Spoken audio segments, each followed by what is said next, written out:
This is the Nintendo iQue, which iQue was the brand that Nintendo used in China when consoles were banned during most of the first 2 decades of the 2000s.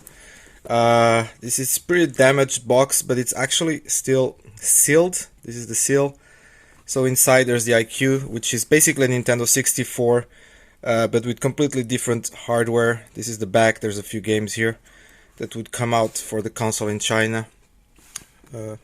Some images here, popular franchises.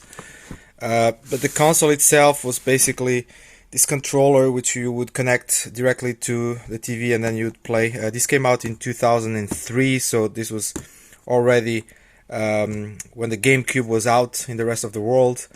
And just a few games were available. It never really worked out that well, I mean, commercially speaking. Nintendo also had like the DS branded as iQue DS in China. And yeah, it just never really took off, but it's a very interesting piece of hardware. I will never open this box, obviously, even though it's in very, very poor condition. But like I mentioned, it still has the seal locked, so I mean sealed.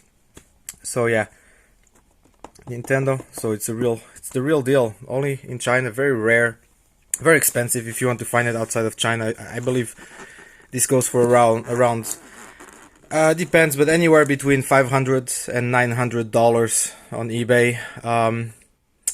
Admittedly, this one, like I mentioned, is in poor condition, so maybe it would probably be for less, but still I'm not selling this. I mean, 10-20 years from now, it will be extremely hard to find, especially with the box and the hardware still inside. I'm trying to shake it so you can hear it, but yeah, it's still inside. It's pretty heavy, actually. So there you go, the iQue 64